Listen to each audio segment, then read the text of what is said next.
All right, thank you guys for coming. Like Seth said, I am Chloe Ramirez, and I have been photographing weddings, portraits, families for about 15 years now. And I wore the title natural light photographer like a badge of honor, but really I was just super scared to use strobes. I had this preconceived idea that strobes, you had to be a very technical person. See, I'm a romantic. I photograph love and connection. I'm really good at connecting with people. Like, it's maybe my superpower. It's okay to say that. When we notice something about ourselves that we're good at, it's okay to say, right? And I noticed that I wasn't so great with lighting. I was relying on just the emotion, getting the emotion out of people to carry the image. And that will carry you pretty far, right? I was getting bookings, I was booking weddings, and my clients were really happy. But once that sun set, especially at weddings, I was in trouble. I mean, cameras are amazing nowadays, right? You can crank that ISO, but you better hope that reception lighting has like a ton of candlelight or you're in trouble.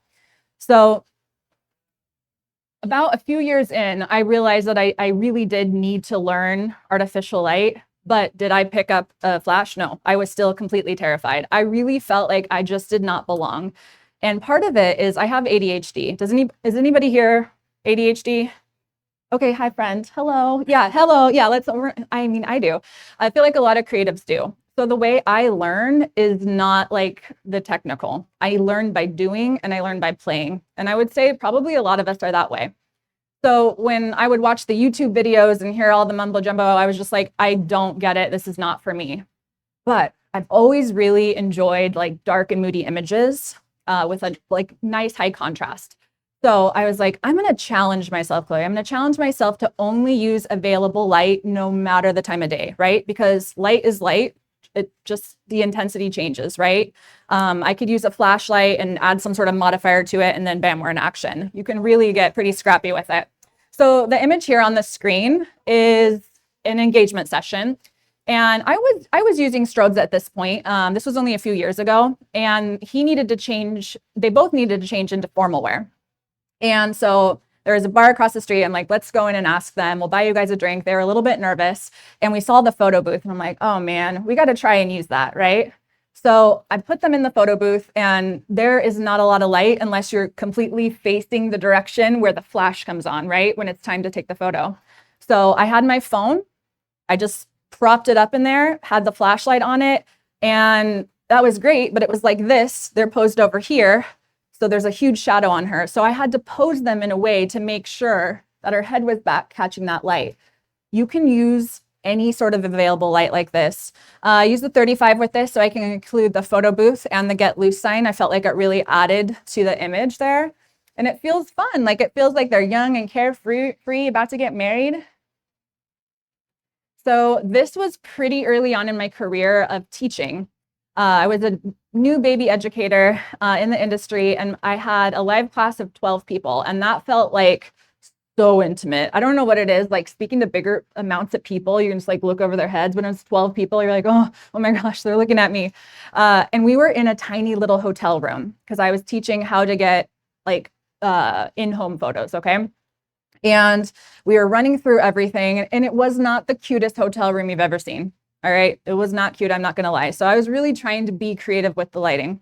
I saw her standing next to the blackout curtain, and I saw that beautiful highlight on her face, and I thought, might be cool to do like a yin and yang kind of situation. So I had him stand, I opened up the other blackout curtain, so we're just seeing outside. It was an overcast day. You can kind of see where his beard is at the bottom. You can see a little bit of the city. It's not completely blown out. I don't think we would have been able to unless it was like a really bright day.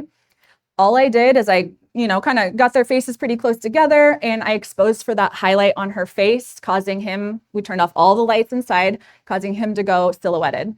And it's such a cool image. And because I took the time to play and actually just try something new while 12 people were watching me, and I was like, let's just see if it works out, right?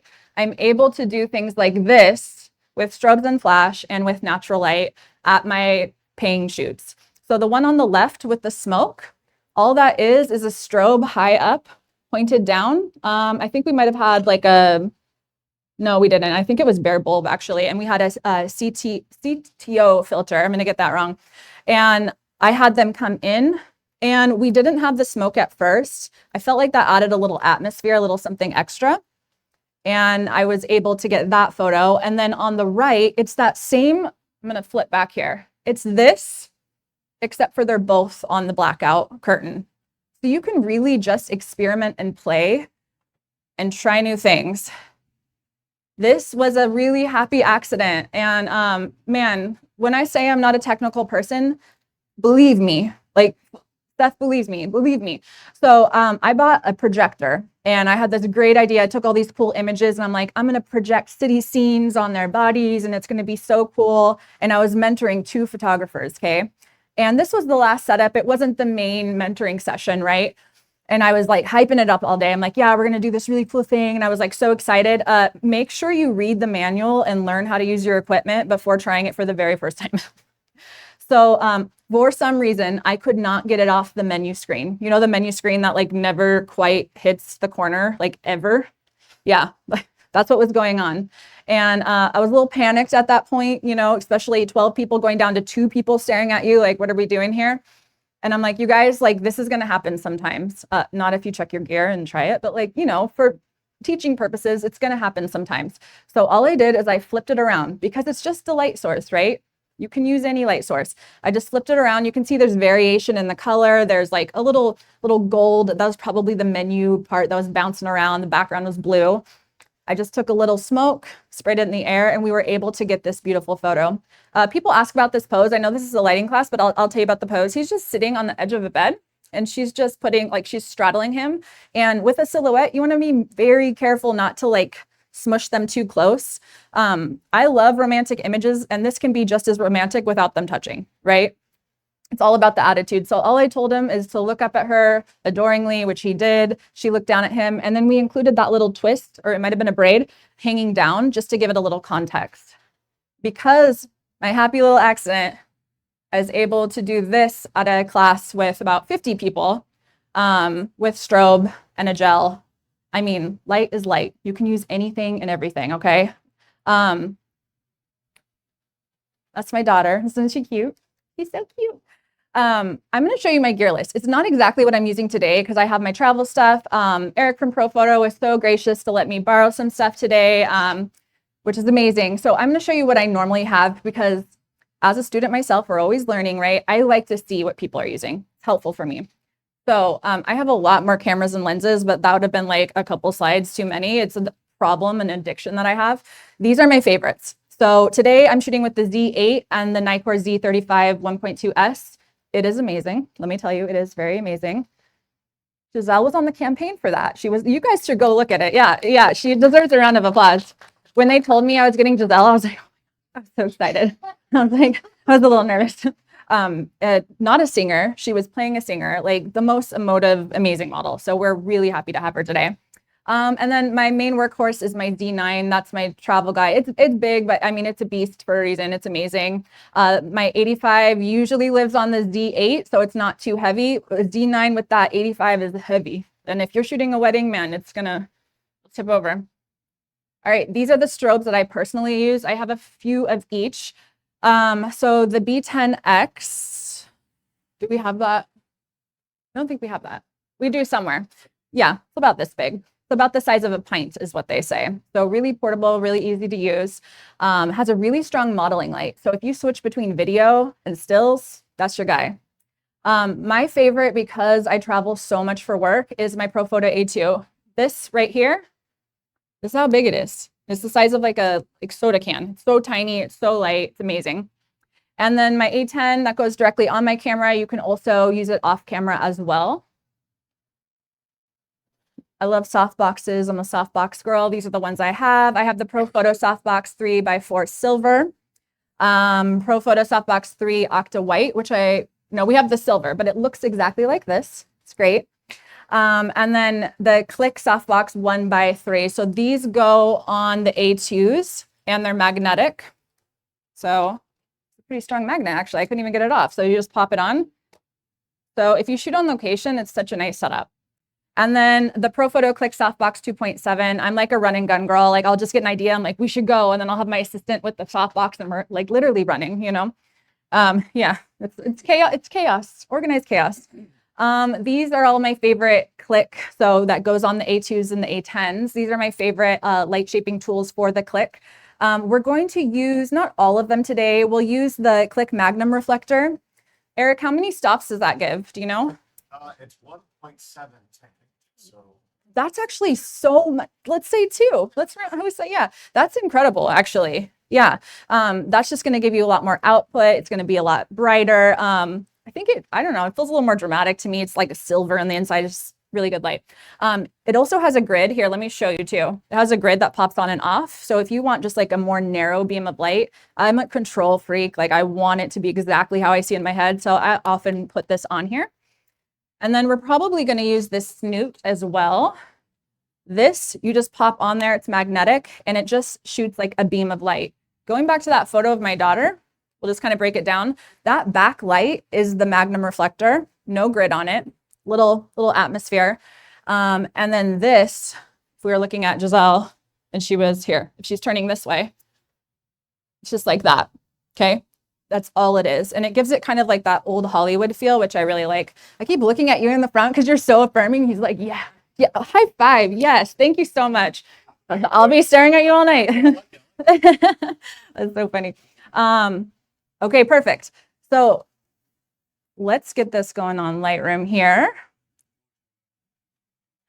it's George Well. What is it? The old Hollywood light is George Well. Oh, there's a name for it. Thank you so much. Yeah. He's like, I'll be here all night. So because of the way I learn, I teach the same way. Okay. So I want to create some cool things with you guys. And I'm going to show you exactly how I would do it with a client present. We're going to pretend Giselle's my client. She's so cute. So right now I'm going to use the softbox 3-foot Octa Silver. I'm going to show you guys what it looks like with just the diffusion panel on it, and then we'll add a grid. Sound good? All right, cool. So I don't use a light meter. I feel like everyone's probably like, what? Where am I? What am I doing? I don't use a light meter because I trust my eye and I can just change it really, really quickly. We're going to feather that slightly. All right, Giselle, can you turn this way? Perfect. I trust you. Can you just like do your thing? I feel like she's going to do a better job than me being like, okay, girl. Yeah, can you do this? So on here, on the arrow mode, I have turned off, this is light B, this is light C, okay? Because we're gonna just show what we can do with one light. So right now I'm at ISO 200, shutter speed 200, f5. This light is at like 6.8. Let's see what we're looking at, yeah? Let's do it. She's so pretty, oh my God.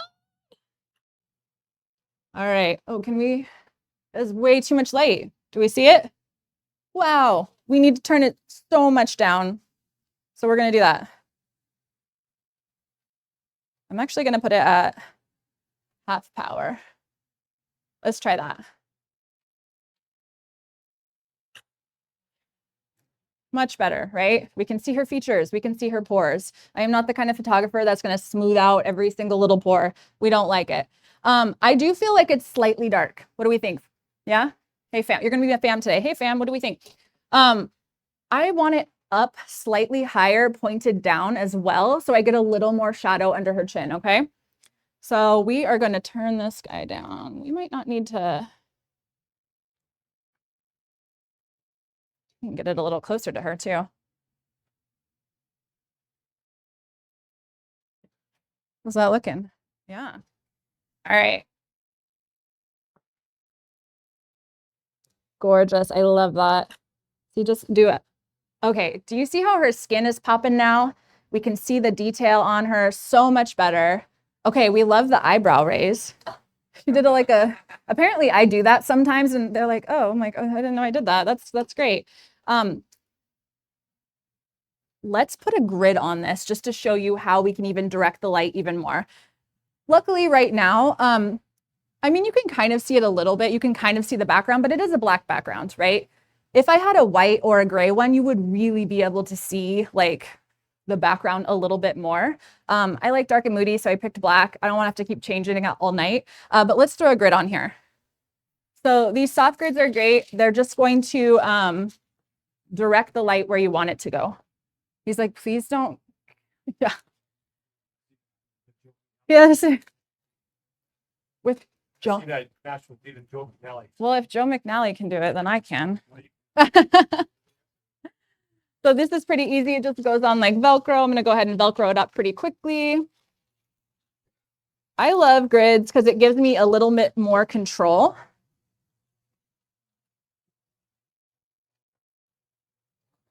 And you can see it's so, so quick. Pop this guy up a little bit more.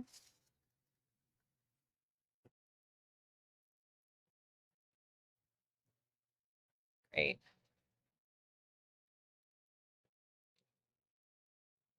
And just to compare, let's take a good look at the image up there. We lost a little light. Do you see that? But do you see the background? Do you see the fall off on her hand that's dangling down? I am really excited about that. I want to push this light in even more and crank it up a little bit, okay? When I say it's okay to play, I mean it, all right? Do a test shoot if you got a big client and you're like, I can't be doing this all day. I 100% use my kid for everything. She's 16. She's gonna be so excited that I mentioned her on this live stream. She's gonna be like, oh my gosh. She will be, yeah. She'll be like, Mom. But use a friend, use a neighbor, use somebody, right? Because you probably don't want to be playing so much, but what you can do is you'll see those images and you'll go, that works, that doesn't, right? And that's very, very helpful, especially if you learn like I do. All right, Giselle. Can you hit that same pose just so we can see the difference? Yeah, yeah. Close enough, yeah, yeah. Ah, look at that. Look at how, okay, let's flip back. Do you see just like such a subtle change? Let's go back. Not that one. Okay, so that was with just the diffusion panel, right? It's pretty, like it's great. We got a dark background, but I want you to imagine if it was like a white background and a gray one, you're gonna see all that spill on the background, which is good, it's fine. And then we punched it up a little bit, maybe a little bit bright on her face, but we can change that later if we want to. So cool. All right, so I'm gonna turn this off and I'm gonna turn on my strip boxes so you can see how amazing these like little lights are, okay? So I'm gonna turn it off on here, which is an amazing feature. Really quickly, I didn't mention it before. I love questions. If you have questions as I'm going, just like pop a little hand up, okay? Yes.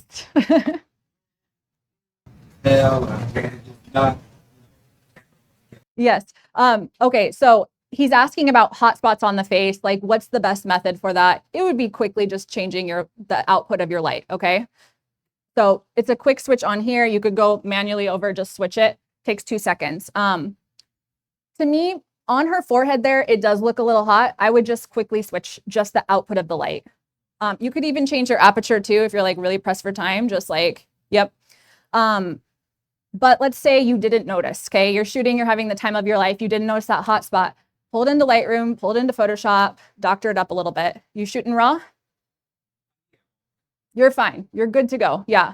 But if you notice it, and we should be looking at our images as we go, shooting tethered's great. I don't normally shoot tethered, mostly because I shoot with 2 bodies and I found shooting it just is clunky. It's a lot going on. But that's a really great question. Yeah, absolutely. So let's turn on these strip boxes here. So we've got, oops, I just turned them all on. There we go. Okay, actually, let's just turn on B.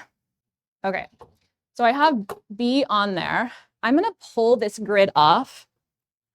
We can always just pop it back on.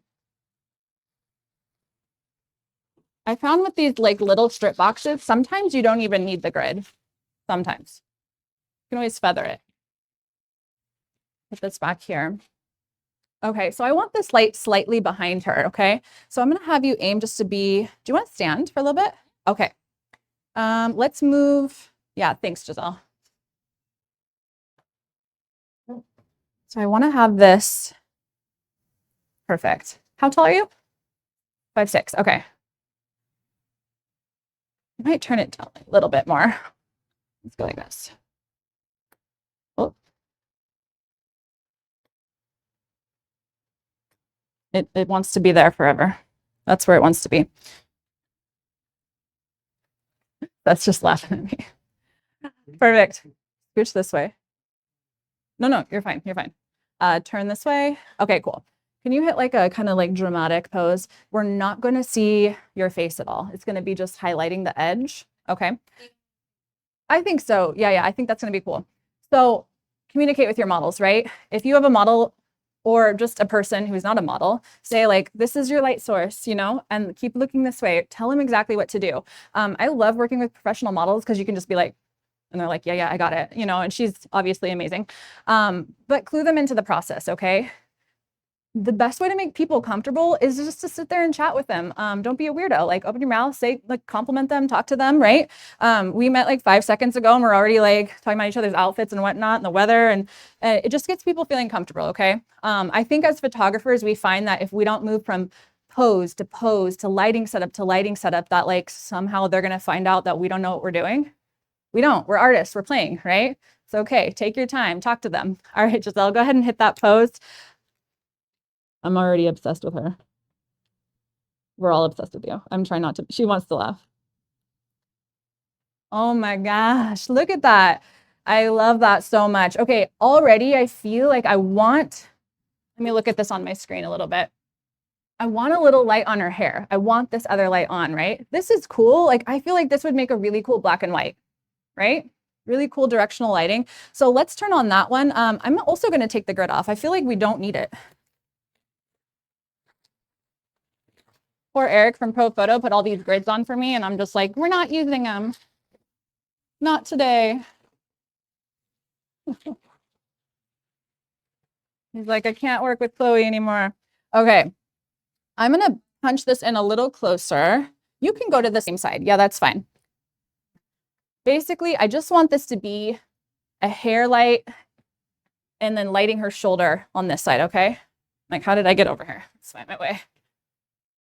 Does anyone like leave their camera down and like forget where they put it at a shoot? Yeah? Oh, you guys are professionals. You guys should be up here. I do.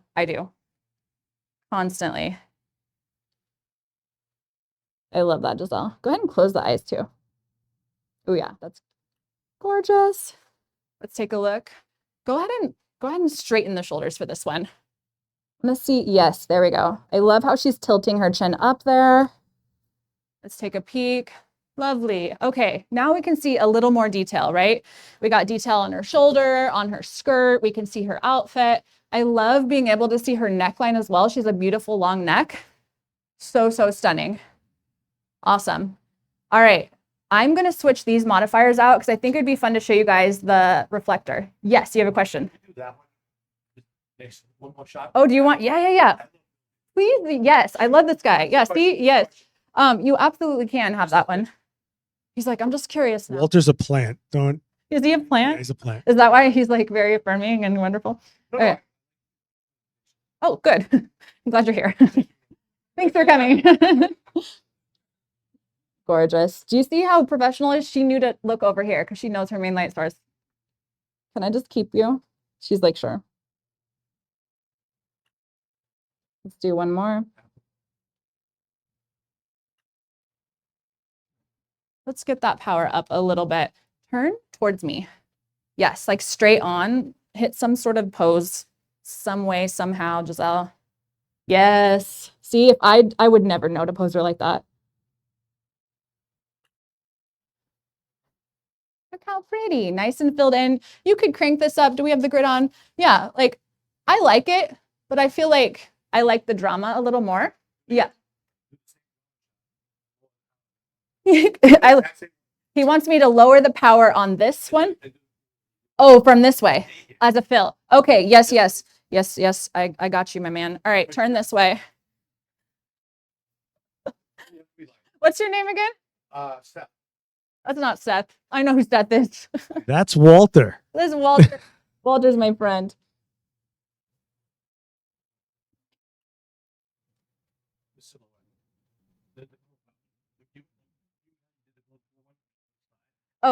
Oh, okay. With this on too, it's not going to. He wants you to turn it down a little bit. Okay, so let's do like a full profile, okay? For our friend Walter. Well, can you explain to Elijah what is happening? Yes. Okay. My very good friend Walter, yes, we go way back as of like 20 minutes ago.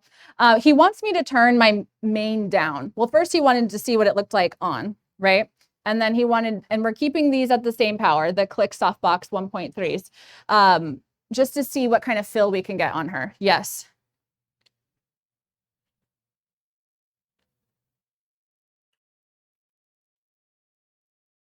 Pretty good, Walter. That's you. Yeah, he's like, it's you, it's you. I love a collaboration. Oh, I just turned this off like a dummy. Do I need to? No, we're good. Okay. Sometimes it'll kick me off my tether. So I'm going to set this up. That photo I did of my daughter, we're going to do something really similar. Seth, do we have the atmosphere? I won't spray very much. We don't want to like set off the fire alarms, or we could for fun. We could for fun. All right. As I'm taking this down, does anyone have some questions for me?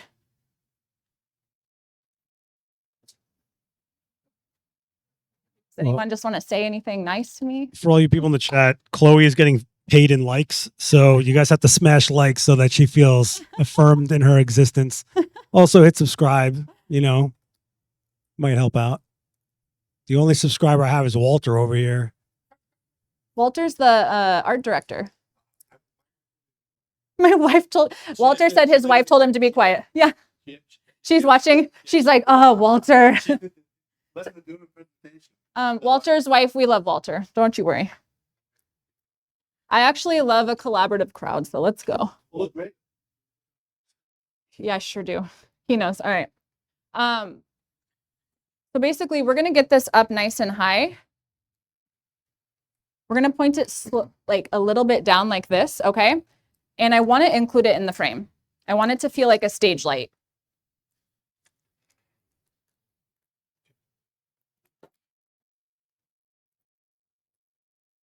I need to do this actually. It's already kind of tilted. Yeah. Okay. Thanks, Seth. How high do you want to go? Oh, can I put a gel on it? My bad. Not Walter. Okay, my ADHD friend. What's your favorite color? Please don't say black because I don't have that gel. Blue. Okay. I was like, what if he says like cream or something? Clear is my favorite color. Yeah, clear. Clear's the way to go. You'd be surprised how many people like blue. I heard your favorite color is CTO. But also I want to show you guys how you can stack these, okay? So this is purple. This is not the right color. Please hold. Wait, is it purple? It's lavender, light lavender. Okay, so these are the creative, what are they called? The creative gels? That sounds right to me. Profoto's like, what is happening? I like these too because if you lose things, and I certainly do, they just are magnet. Pretty hard to lose that when they're stuck together. So you could put this on first and you can stack any of these modifiers.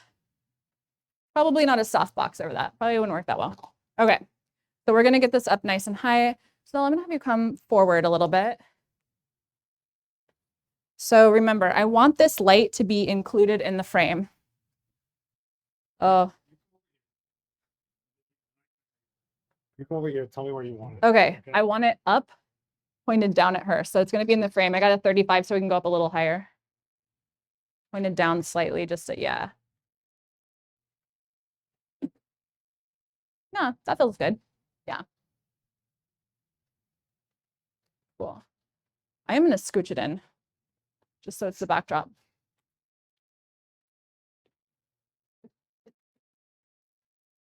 What do we think, fam? Is that pointed at our head? A little bit? Yeah, okay. Giselle, I'm gonna have you turn this way, okay? Perfect, yep.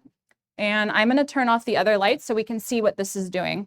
I think in layers, I used to be a musician. Is anybody here a musician?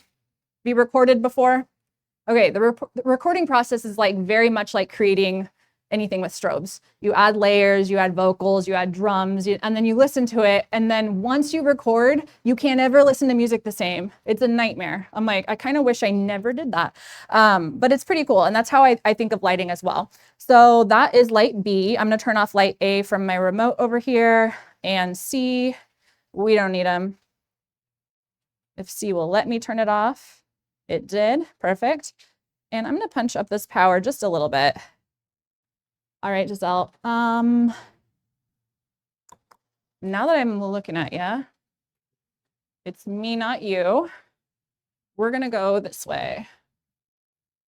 If the light stand is in there, I don't care. I just want to see the light. Great. All right, Giselle.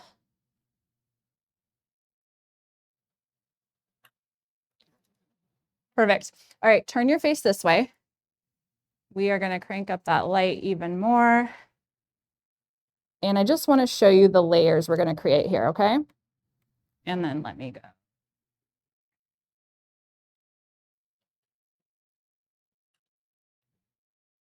Cool, right? This is not our final image. This is not what we'll be creating, but just to show you where that light is going. Yes, I can see a little bit of that C-stand in the background. I'm not worried. I can fix that in Photoshop. You could black out everything and crank the power up on that, but we're not going to do that right now. I'm going to add a snoot on this side to show you that one setup. It's really easy. It's super fun. I feel like it gives a good impact, which is great. Am I killing you moving all these light stands around? Giselle, I'm going to have you pop over this way. Actually, I can do it from, let me think about this. I think I can do it from this side. So yeah, let me take this off.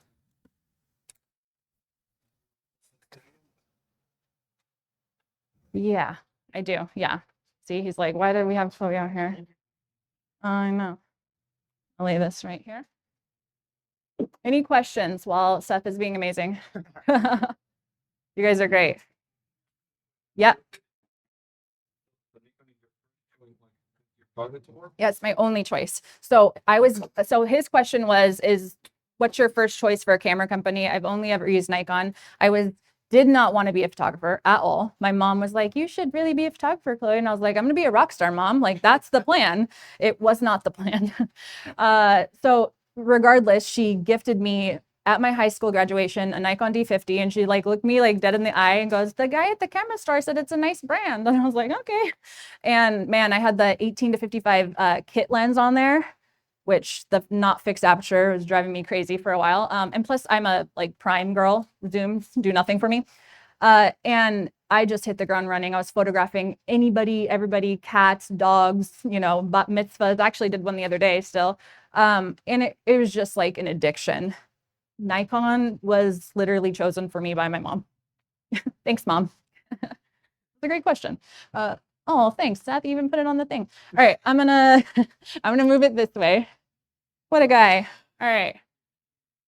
You kids. I'm gonna move this too. I talk out loud. I talk like this at my shoots. I like to clue people into the crazy thought process. And my studio does look this messy. Not that you guys asked, but it does. Seth, your studio is not messy. I am making it messy. Can we be clear? Have you not seen the studio? I don't want him to be like, oh, you said it was messy. It looks like a garage sale when me and Dan were done up here. Okay, because we're using a snoot and we're using the tiny little modeling light on the A2. It's going to be some trial and error, okay? Because it is a little pinpoint of light. Giselle, turn this way. It may be too high. Stand here and like turn your body that way towards the light. Yeah, tilt your chin up towards the light. Perfect. For some reason it says Bluetooth connection successful on here. Yeah, it's your phone, right? Oh, okay. Is it gonna go away? No. It's still here. Bluetooth off on your phone. We're learning so much together today.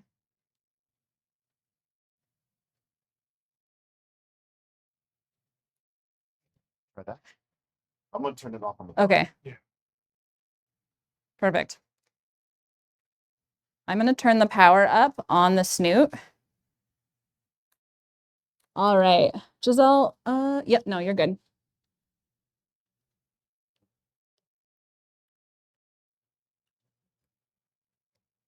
So cool. I'm gonna turn this light. I'm gonna use a little bit of atmosphere aerosol. Are you okay if someone do you want to do it? I know who does. I know who does. Again, his wife's out there like, let's analyze it first. Let's look. The light on her face looks slightly bright to me. I will tell you exactly where to spray, and very light because we want Seth to like us still. What are you in NASCAR? What are you wearing? We're getting a picture after this with him holding it. Like, okay. I don't want any over here. What you're gonna do is you're gonna spray right here and go down and then out. Okay, that's it. Yep. On the count. Don't be shy. Like, get it right where the light. So he's not a shy guy. We don't need to tell him that. All right. Here's your big moment. Ready, set, go. Cool, right? Look at that. Got that cool little light on her face. And do you see that snoot just really directs that light exactly where I want Wait a it? second. You're not going to get a clap for Walter? You guys aren't going to clap We for clap for Walter. He took the can with him. He's like, this is mine now. Hashtag not sponsored. So I just,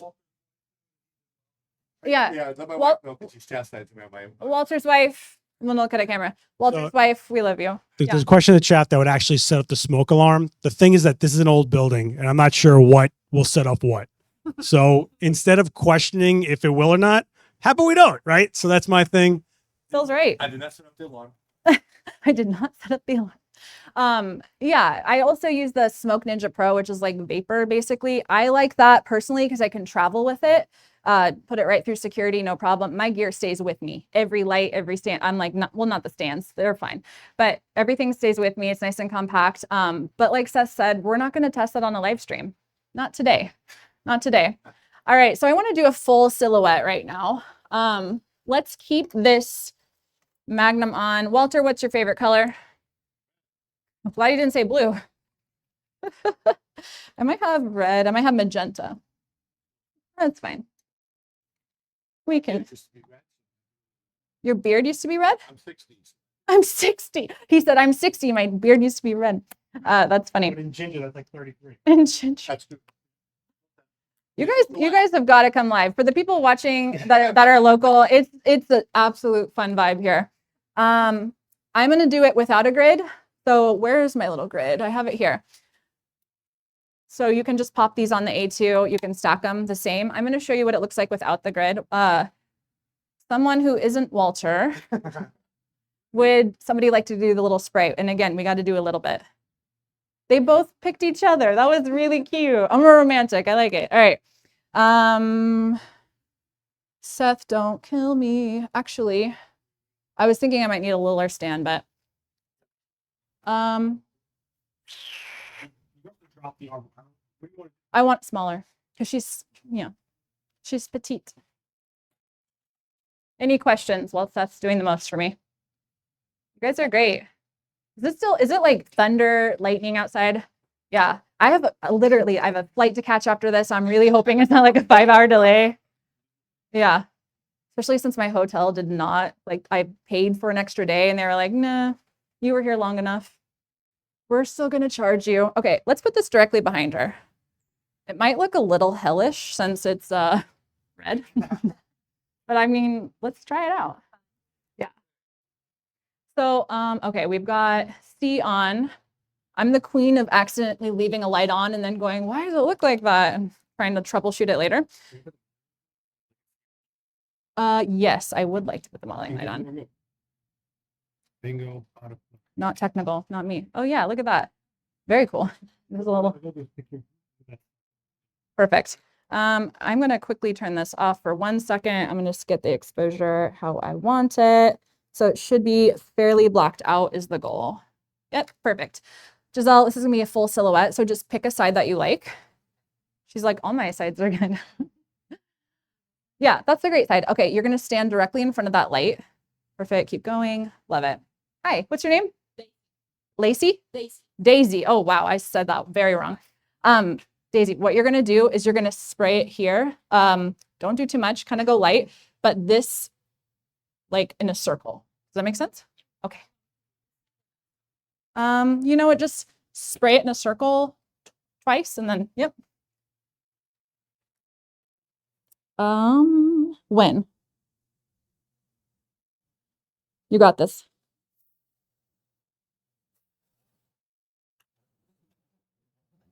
Oh, see, wasn't that amazing? Thank you. No more to learn from me. I'm sure you're all impressed, which was so funny because I just told you guys that I do this, and I do. There we go. Daisy. Yeah, that was a practice run. I was just seeing if you were like, yeah, she's on, she's ready. Okay.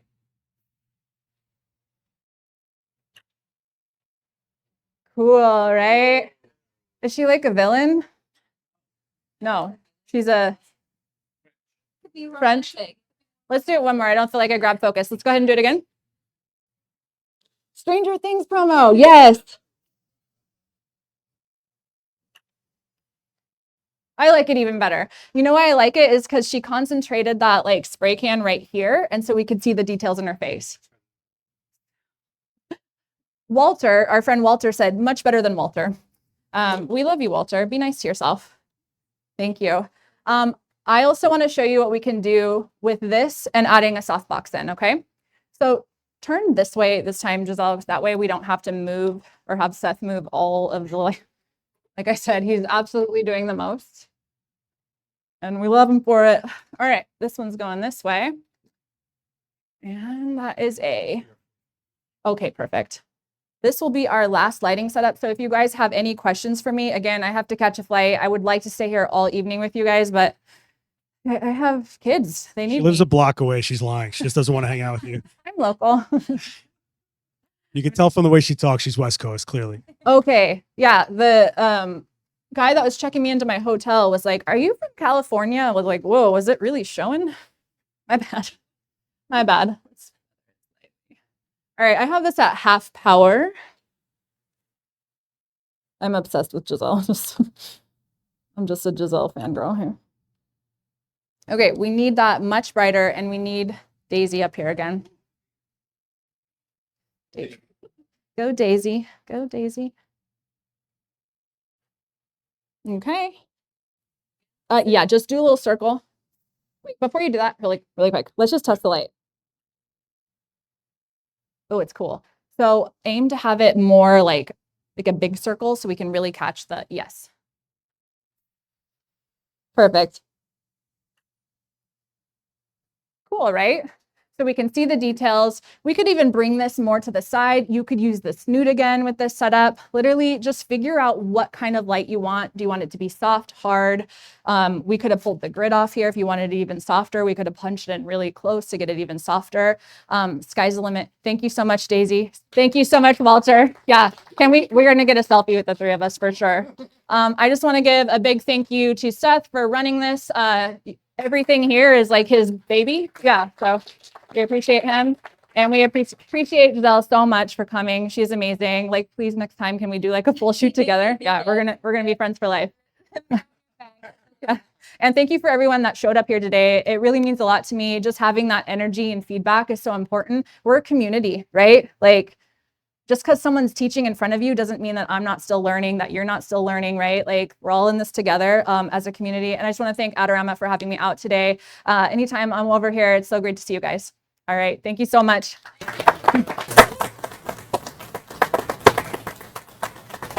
All right. Okay, hi everyone. Thank you so much for coming. So thank you, Seth, for introduction.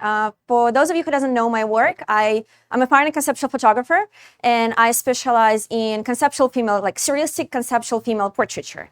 And I usually shoot it on location, and I strive to go beyond traditional portraiture to tell imaginative stories through my art. And I never just take a photo. I usually use photography kind of like as a way of collecting material to create something as possible to capture in camera.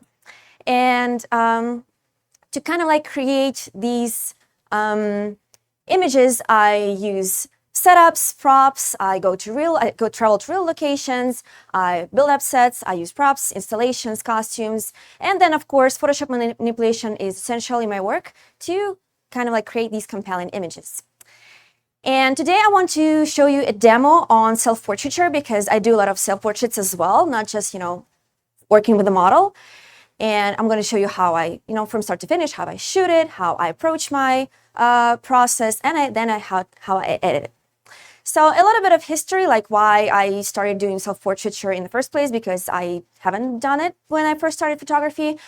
In fact, I wasn't doing self-portrait for first maybe like 4 or 5 years, like no self-portraits at all, because I thought that being behind a camera would give me much more control, like full control of the process, you know, all the settings, all the composition and etc. But then 10 years ago, I moved to the United States. I'm from Ukraine originally, so I moved to the United States. And well, by nature, I'm an introverted person, so it's really hard for me, not really, but it's hard for me to reach out to people, to connect, to communicate. So I struggle a little bit with that. But then, you know, moving across the ocean to a foreign country, it was really difficult at first, especially. I had, you know, language barrier, mental barrier, all sorts of barriers. So it was really hard for me for the first period of time. And that's when I thought, like, hey, maybe I will do self-portraits because it's going to be so much easier rather than, you know, reach out to a model, organize a full photo shoot, complete photo shoot. So I decided to do self-portraiture. That was my first reason. But then as I started doing it, I was like, hey, I really like it because there are so many kind of like benefits to it. First is that now I can see my images kind of like an alter egos. I've always seen my models as alter egos because my images are kind of like my fantasy world coming to life. So I was like, hey, me being in front of the camera, making it even more personal, maybe making me myself as being a part of my own creation. And that was really cool, being a part of that image, that, you know, idea, concept. But also there are some other benefits because when we travel with my husband, for example, we go on vacation or just, you know, travel somewhere. We love traveling. We do it like at least a couple of times a year. And I absolutely love unique places. This is one of my sources of inspiration. I'm inspired by nature and travel and all sorts of like unique places. And every time we travel somewhere, I do research. You know, I come up with itinerary. I do like Google search of like places, tourist attractions that are there. And if I see some unique location, I sometimes get inspired by it. And I'm like, wow, this is really cool. Maybe I can use this location as a part of setup, as a part of a concept. And that's very convenient because I don't need a model. You know, I don't have to reach out to local models and then arrange a transportation maybe, or organize a photo shoot, you know, the whole logistics of, you know, bringing another person. It's just me and my husband, and that's it, and my camera. It's very convenient. We just go out there, we're on our own schedule, we do whatever we want, and then I just take a self-portrait. It's really, you know, good. Plus, most of the time you have to pay a model, right? Because, you know, they spend their time and, you know, effort. It's a good thing to pay them. And in case of self-portraits, you don't have to. You just get yourself a dinner, you know, like celebratory dinner or something. So that's also like a benefit. And what else? Also, when you license images, I often license images to for articles, magazines, book covers, whatever. And all these, you know, big companies, especially big companies, they require model release. And I don't know about you guys, but how many of you like sign model releases? Let's be honest, not all the time. Sometimes I forget, and sometimes that can be like a hustle, especially if you shoot somewhere abroad. Then you need to chase down this person, email them, and say like, "Hey, could you please sign me a model release?" And they would be like, maybe not respond, or be like, "Oh, then maybe you should pay me more for the, you know, model release." That happened to me before, but which is fine. Like, I mean, I get it, but my point is that doing a self-portrait, you don't need to go through all of it. You just sign model release yourself as a model, as a subject. So that's also convenient.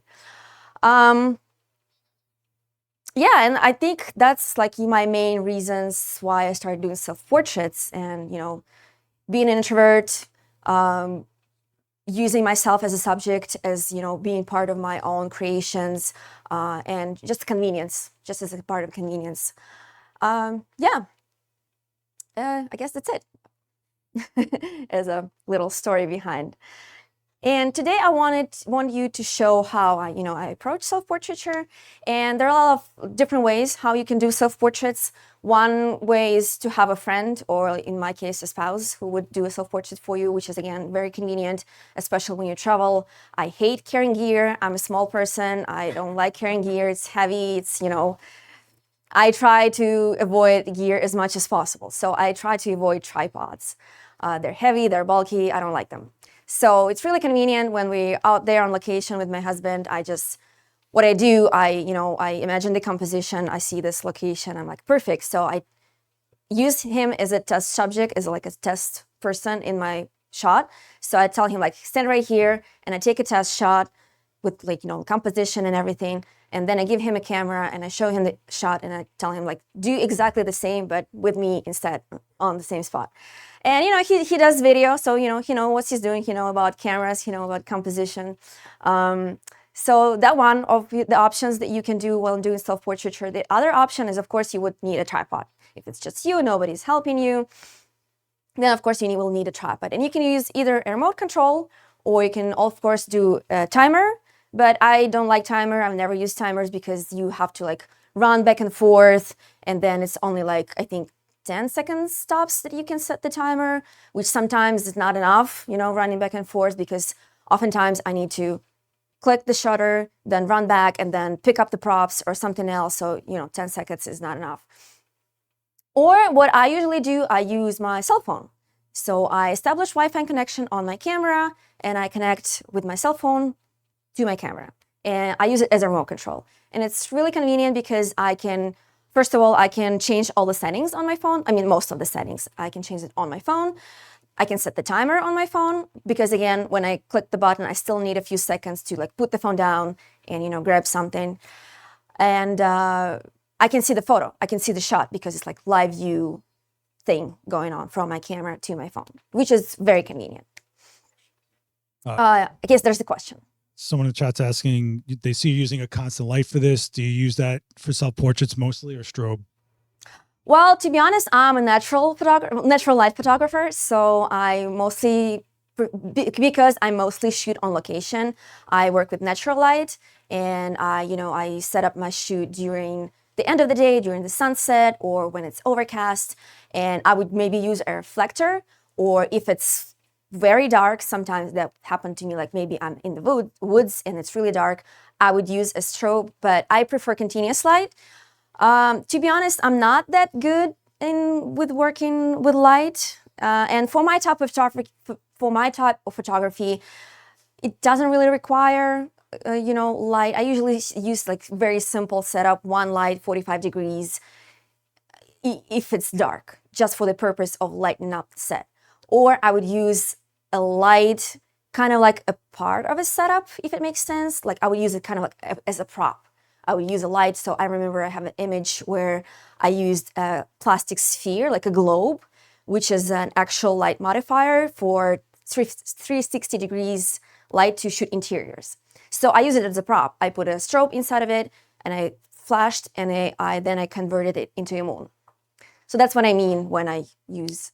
And yeah, just continuous light I prefer because I can see right away what the light situation, how it looks, and I don't know, just prefer continuous light. There's someone also asking if you use continuous shooting burst mode and get a few shots, or you just do single shots.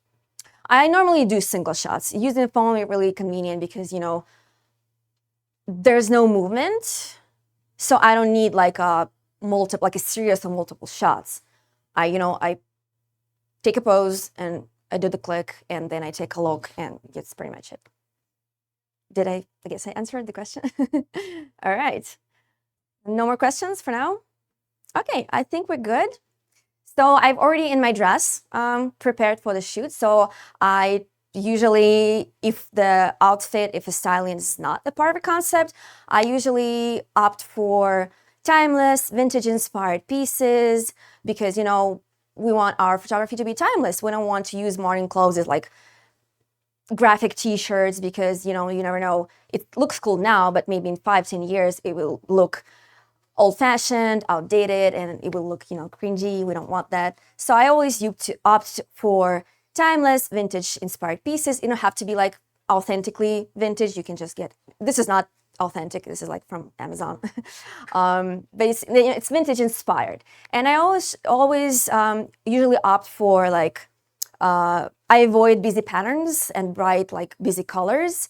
I prefer one tone, muted colors like white, blue, pink, whatever. But I usually prefer like, unless it's a part of a concept. If it's not, you know, subtle, timeless, and not busy, like simple cuts, dresses, simple cuts, sweaters, coats, something like this.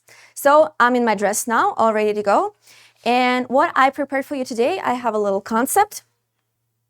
So as a conceptual photographer, I like to play with associations and symbolism and things like that, metaphors to convey like abstract ideas, abstract intangible ideas. So I usually like to take a like ordinary object and kind of look at it from a different angle and think a bit of it like take an ordinary object and think of it as something else. What can, you know, what kind of association I can, you know, apply to it?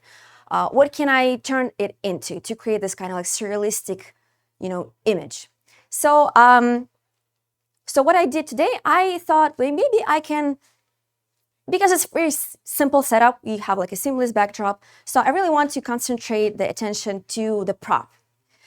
And I thought about what can I, you know, use and convert into something. And I thought maybe I can do like a huge fruit or a berry of some sort.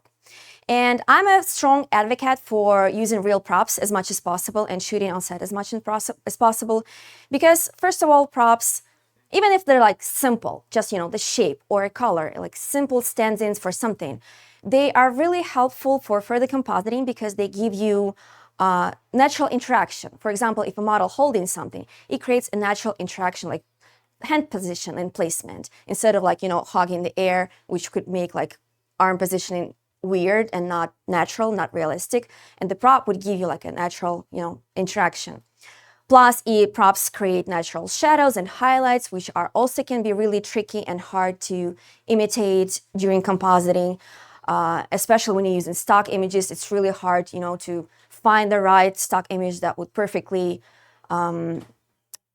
match with your scene, and then you will probably still need to spend some time during editing to like match shadows and highlights. So prop help with that. Plus, they, you know, create.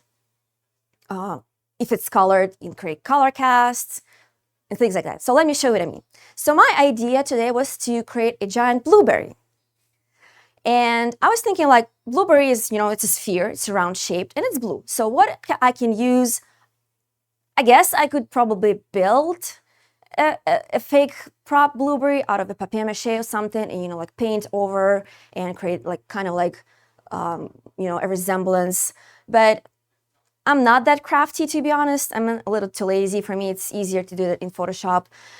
I guess you can, you know, maybe spend some time and look for it online. And maybe there's, you know, props out there that like realistic looking, because I was able to get an apple from Amazon before, but it was like not this big. It was bigger than the real apple, but still not big enough. I wanted something really big. So it was like this big. So maybe there's blueberries out there somewhere, but again, you know, I couldn't find it. So I was thinking like, what can I use instead that is round, sphere, blue, and lightweight? Because again, you know, I don't want to carry a lot of heavy stuff. And I thought about paper lanterns. And this is what I have today. You know, they're very lightweight, they're compact. You can just, you know, transport them like this. And then you know, fold them out and they become a sphere.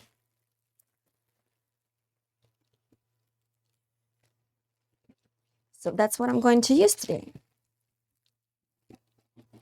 Yeah, so here, this is your blueberry. Of course, this is not blueberry, right? It's, you know, the surface is textured, but we need, you know, like a base for further editing.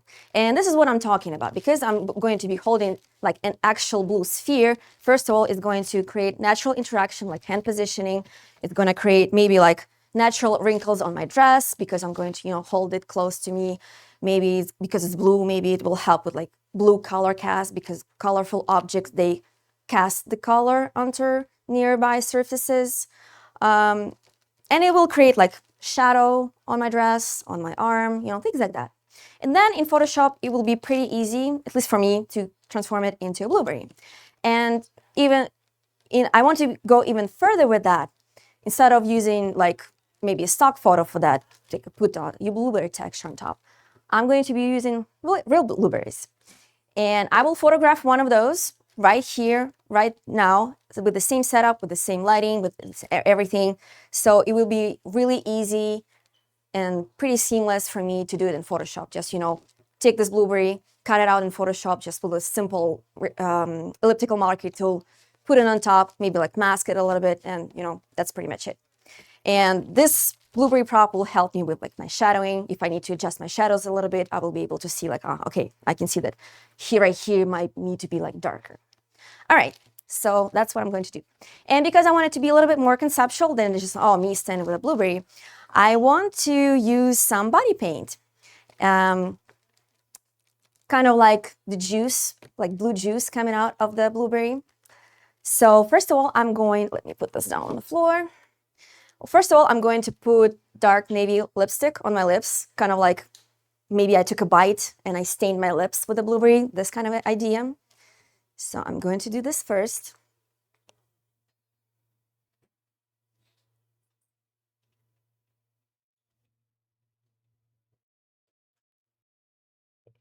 I'm not going to spend too much time, but, to give you guys an idea, I can always fix it in post.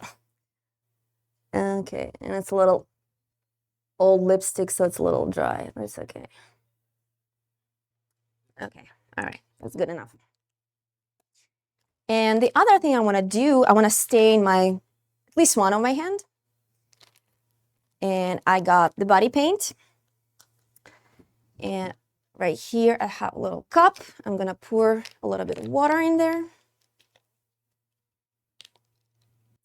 I'm using black and blue because I've done this before with just blue paint and it was way too light. And our blueberry, they tend to be like on the darker side, kind of like almost black. So that's why I want to mix those two together.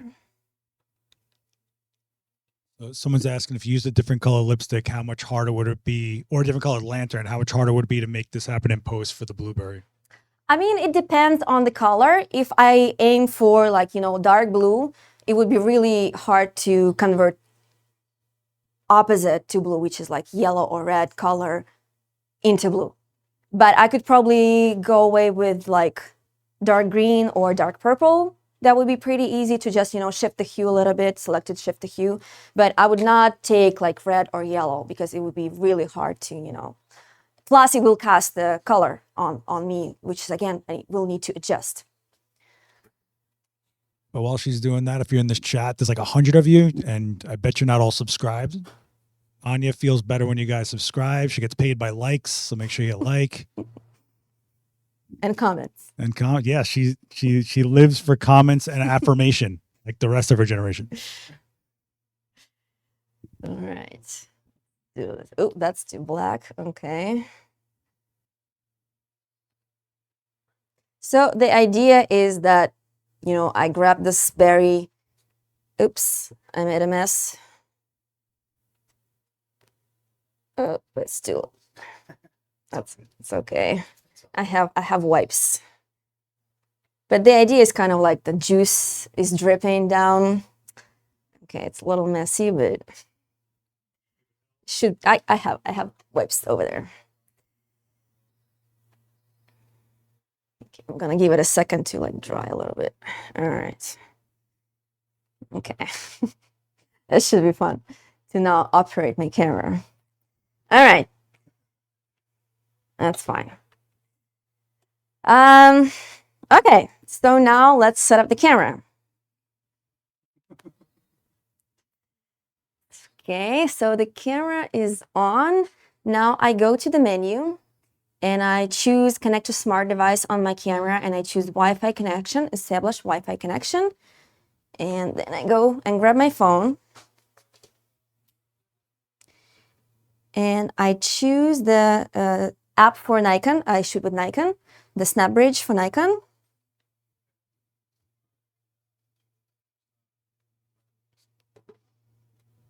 And I choose remote photography. There you go. Okay. Let me move this out of the way.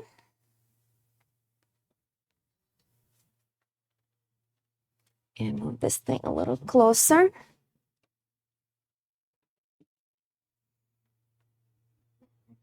Feel like it's way too pale.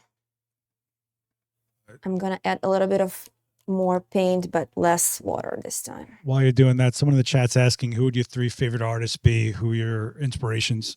My favorite artists? Top 3. Top 3? Oh, wow, top 3. In terms, let me name the photographers. I think it would be easier. So my top 3 favorite photographers would be Rodney Smith. He was really a big inspiration for me in terms of composition. He's a New York-based fashion photographer. The next one would be Tim Walker. He's, I think, he's a fashion photographer as well, but he does like these whimsical, real like props setups, like huge props setups. And he does like whimsical fashion photography. And the third one would be, okay, let's forget photographers. I would say, oh my God, what's his name? Completely fell out of my head. The director, filmmaker, Tim Burton. Oh my God. He, you know, introduced me to this like dark beauty and, you know, kind of like fantasy world. I really love his work. All right. I think should be, oops. I think should be okay. So I grab my phone. Let me set the timer.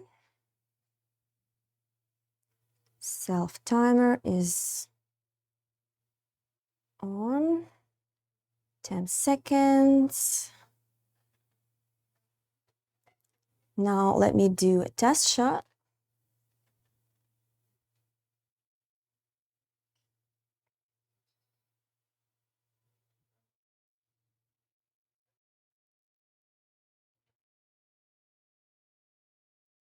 Taking 10 seconds.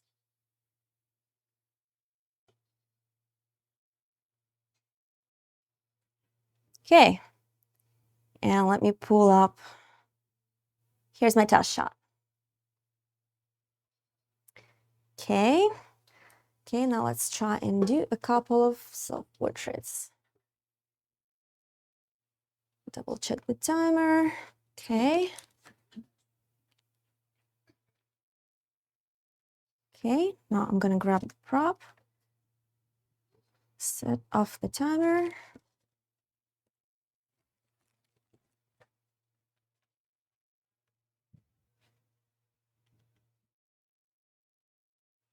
Okay. Maybe 10 seconds is a little bit too much. Let's try and do 5 seconds instead, so it's a little bit faster. Okay.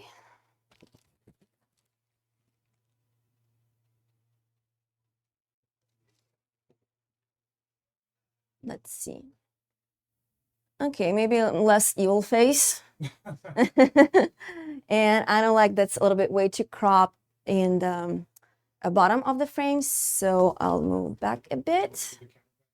Yes, I think that would be better because we have cable.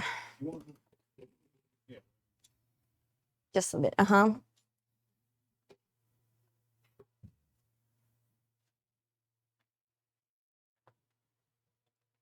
make sure that the focus is on my face. Okay.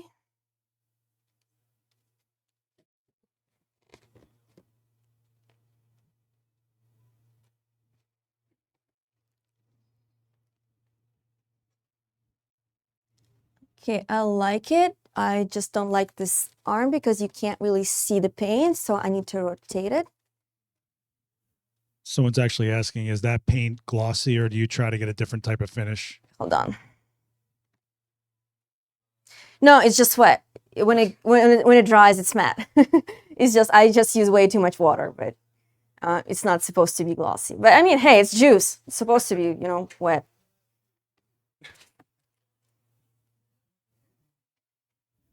Oh no, it's not in focus. All right, do it again. Maybe let's do 10 seconds after all. I just need one perfect shot.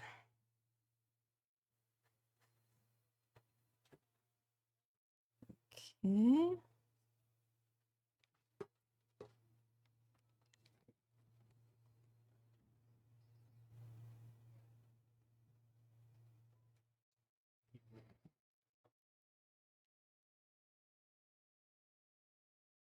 Okay, a little bit, one more.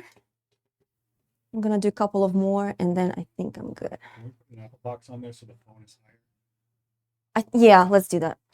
Oh, and I need not to forget to photograph the berries separately. There's a little paint there. This Oh yeah, this is much better. Thank you. Much better.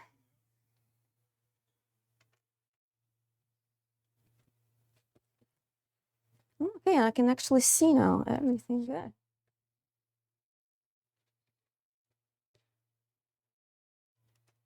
All right. Oh yeah, this is almost it. Let's do one more time.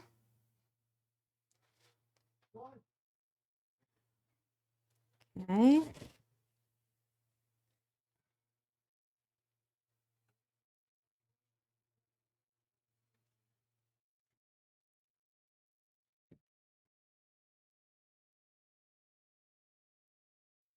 Oh yeah, I think I like this one. All right, let's not, we have limited time today, so let's not waste more time. I think that's good enough for the demo. I'm pretty happy with like everything. All right. Now let's photograph the blueberries separately. Okay. What I'm going to do, I'm going to switch my lens because currently I'm shooting with 50mm 1.8, and it's the minimum focus length is way too big. So I'm going to switch to the wide angle lens, that 28 2.8, and it has like shorter focus distance. So it would be better for me to get the blueberry a bit, bigger resolution. Okay. Should I turn off the camera? Okay, that's okay. We can establish the connection again. Is there any questions while she's doing this?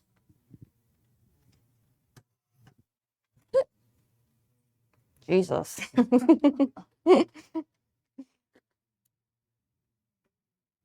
All right.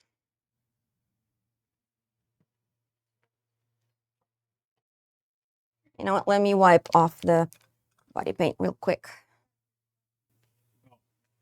Yeah, it's just a simple question. Do you have a flip screen on the camera, or is that something you can't rely on since it's like 6 feet away? No, no, it's not a flip. Actually, I mean, if it's a tilt, yeah, it tilts a little, but it doesn't flip. Yeah, I don't think it would help because it's way too far, and I'm short-sighted, so I would still need something like up to my face. All right. Okay, almost clean. All right. Okay, what I'm going to do, I'm going to choose a pretty one. I brought options. Okay, can we move this closer to the camera? Do you want this taller? No, it's fine. I just need, closer, like maybe here, so I can put the phone down. And maybe help. Yeah, like right here. Yeah, awesome. Thank you. All right, let's connect to the camera Do you want this again. light on the? Well, no, actually, you know what? That's a good thing because we need to, no, that's a good thing you ask because we need to use the same setup, right? And I was standing there, so the light goes there. That means that I need to move my camera, not the prop. Makes sense? So let's move back.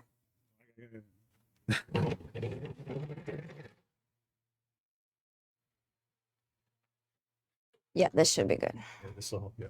All right. Where's the Wi-Fi? Hello. There you go. It's connecting. Connected. Let's go back to our app, remote photography. Okay, now let's choose a pretty one. Which one do I like? I think I like this one. And what I'm going to do, I'm going to grab a toothpick. I'm going to insert it into the blueberry.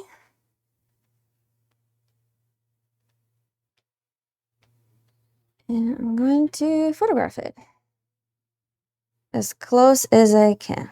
And I'm going to also close my aperture to make it as, you know, as sharp as possible.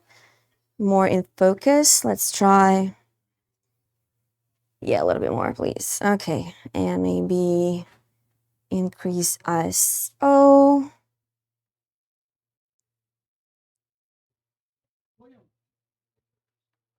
Okay, let's try this.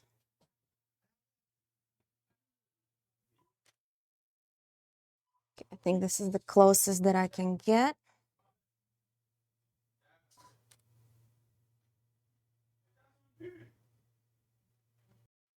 I'm just rotating it slightly for like different angles, just in case.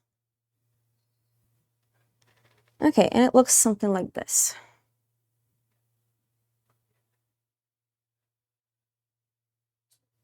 Okay, I think it looks good.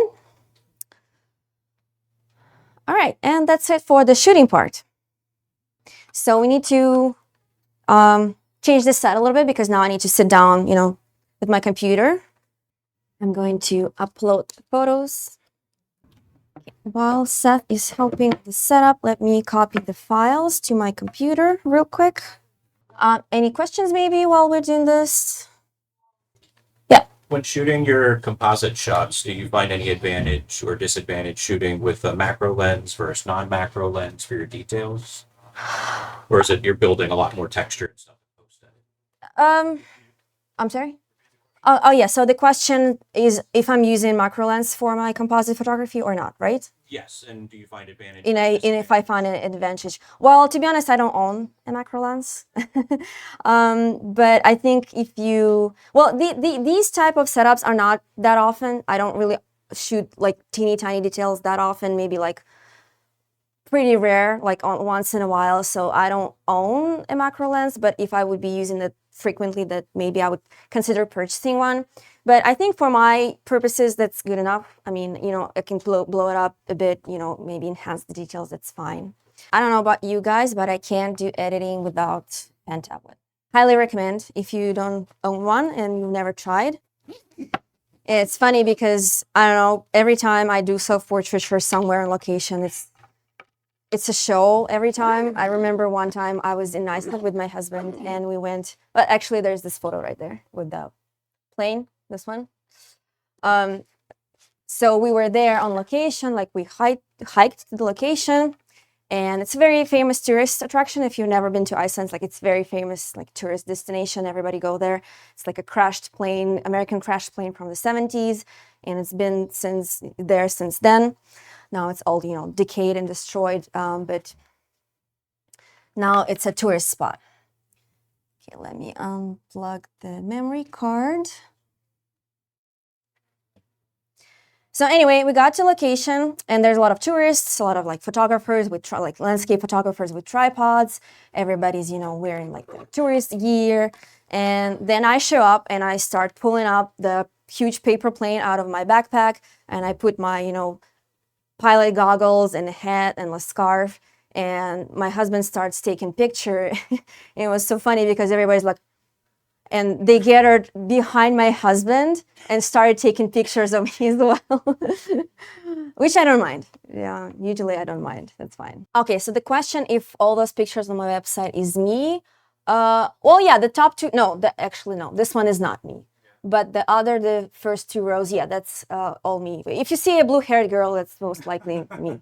But yeah, if you scroll down, so this is not me, obviously. This is not me. This is also not me, but this is not me. But you know, you see what I mean. Like, if you see blue hair, that's, you know, 90% chance it is me. All right, it's just like it happens so that, you know, my most favorite pictures are self-portraits. Okay, let's do this. Okay, so here are my files. And I'm going to start, well, actually, you know what? Let's open them up in an, what's going on? In an image browser.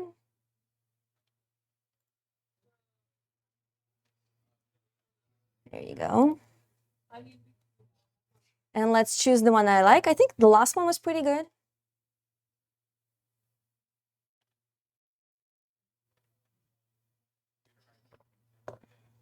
Yeah, the first 3 are tests. Okay. Yeah, I like these 2.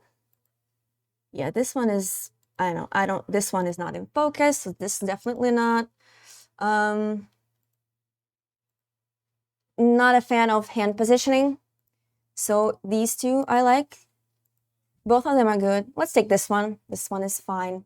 So I'm not going to, usually I edit the whole set just in case I might need to pull out pieces from different photos that they already, all edited. But for the purpose of this demonstration, I'm going to do just one. And I'm going to choose a couple of blueberries. Just need to make sure that, they're in focus. Because this one, no, yeah, it is. Oh, it looks good. All right, I think I like this one, and this is like the closest shot that I got. So I'm going to choose these 2, maybe this one, and I'm going to open them in Lightroom because I photograph in RAW, so we need to process these images first. So I'm going to import them in Lightroom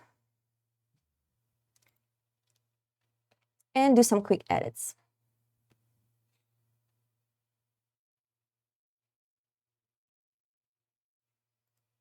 Here they are. Go to develop mode. They're asking if that's a Wacom tablet. Yes, it's a Wacom tablet Intuos Pro, medium size. Okay, so what I usually do in Lightroom, I'm going to be real quick with this. I don't want to spend too much time on the Lightroom, but what I usually do, like my go-to process in Lightroom, I usually change the profile from Adobe Color to whatever my camera profile is. I know I just like the Nikon colors for some reason a little bit better.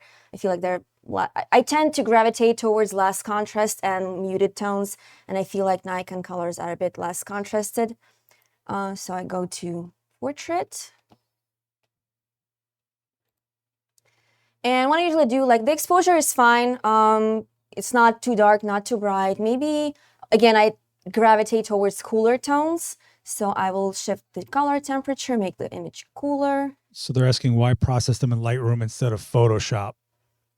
Good question. You mean like Camera Raw? I don't know. I just like, because usually, like in general, as a rule of thumb, my like from the photo shoot, I would have maybe like 200 images set, and I feel like if I would do that in Camera Raw, that would be like a lot images. Plus, I might go to Lightroom, process the whole set, and then close it and come back to it the next day and tweak the colors. Go over the whole set again.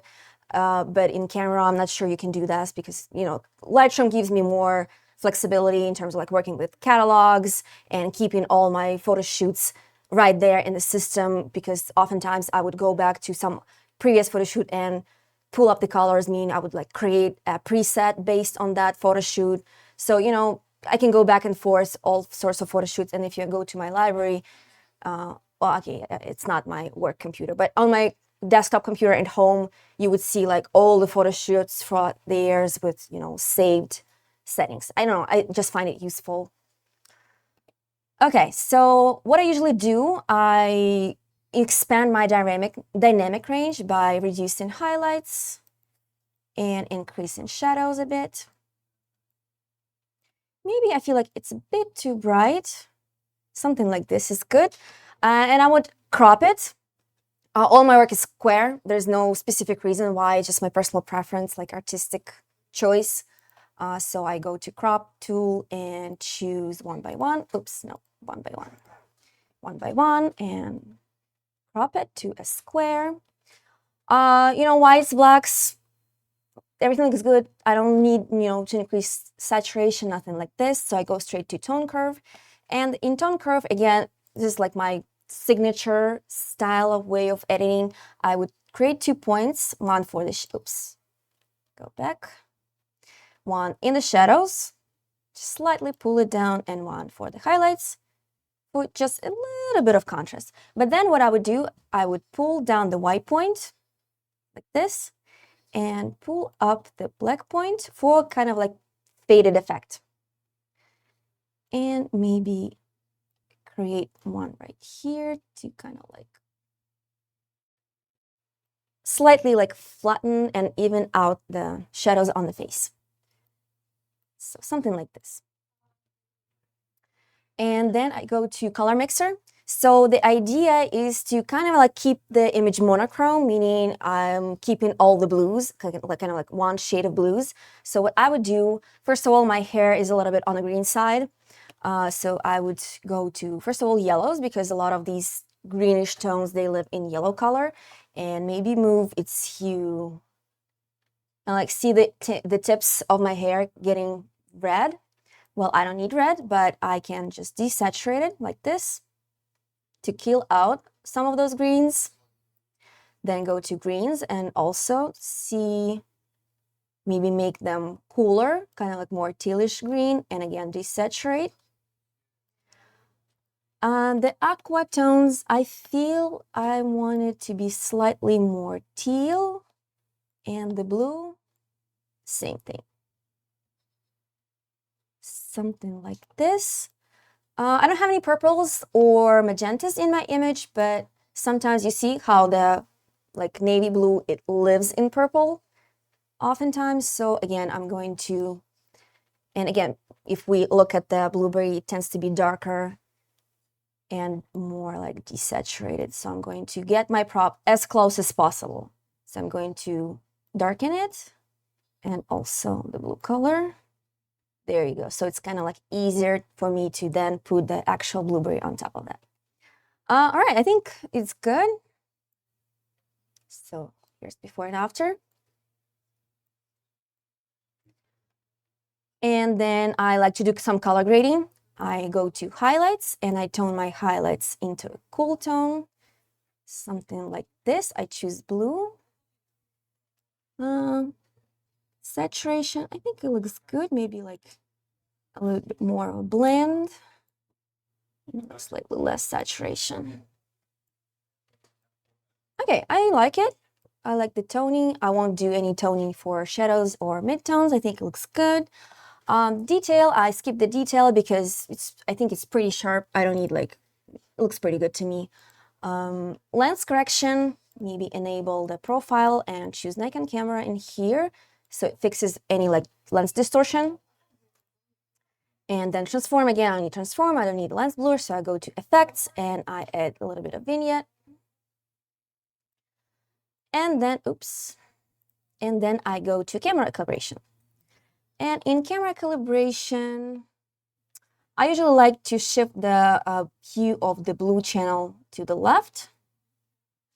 But now my skin tones are a bit too red, so I go to red and move it hue slightly to the right.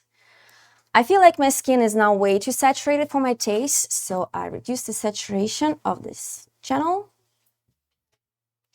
and maybe compensate it a bit with the green, so it's not too desaturated. Okay, let's see. Before and after. Now I can see that it kind of like killed some of that, you know, darkness of my prop. So I go back to color mixer and maybe darken it a bit more.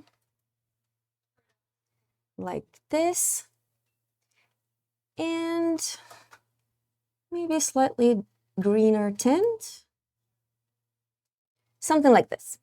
And I feel like it's a bit too bright. So let's move the exposure. And maybe increase the shadows a bit more to open up those shadows.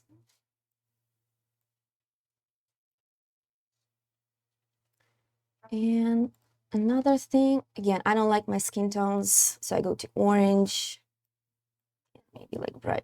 Yes, it's good. I mean, I'm not gonna spend way too much time. I just want to give you guys the idea of the process that I usually do. So let's see the before and after of all the edits in Lightroom.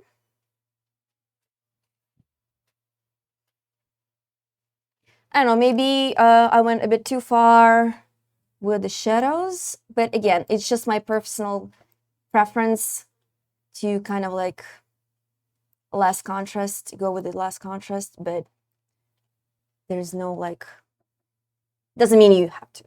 All right. I think it looks good. So now what I want to do, I want to apply all these settings to the rest of the photos. So I'm going to select them all right here down in the film strip with the shift key. And right here, I have this button, synchronize. So I click on it, I check all, and I click synchronize. So now all the edits are applied to all the photos from the set. So when I have like 200 images, I just, batch edit all the images all together. And then if I feel like to, I might go through all of them and tweak maybe exposure or color balance if I need to. Like here, for example, I feel like I want this to be a little bit more centered, so I fix the crop. And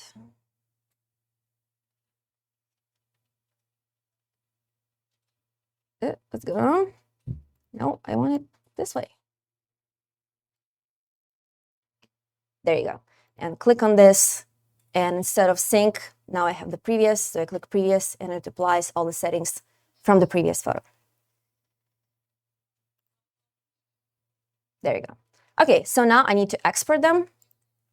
So I select them all and I right click for the export. And usually like my, again, go-to settings would be I would export them in TIFFs. I would put them in subfolder and name the subfolder TIFF.